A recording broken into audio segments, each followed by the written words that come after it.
অবশ্যই হলো ধান মার্কা ক্ষমতায় আছে, কিন্তু বাস্তব যে ধান সেটা হলো পানির নিচে এখন আছে, যেখানে হলো কৃষকরা সারাদিন হাহাকার করে। ভাসানী তার দলের একটি মার্কা রেখেছিলেন হলেন ধানের শীষ।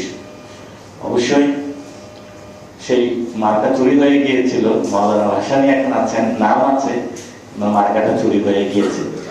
মাওলানা ভাসানী হলো কৃষক নির্ভর একটি রাজনীতি বাংলাদেশে সূচনা করেছিলেন। যদি মাওলানা ভাসানী সেই মার্কাটা ওনার কাছে থাকতো, তাহলে আজকে ধান মার্কা হলো পানির নিচে তলিয়ে যেত না।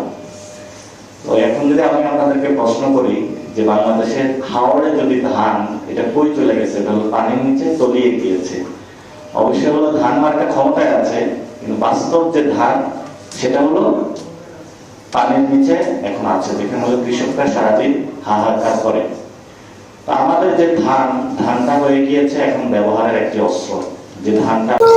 এটা নিয়ে আপনার মতামত কি কমেন্ট বক্সে জানাতে ভুলবেন না, আর অবশ্যই ভিডিওটি শেয়ার করবেন, লাইক দিবেন, সাবস্ক্রাইব করবেন এবং আপনার গুরুত্বপূর্ণ মতামত জানাতে ভুলবেন না।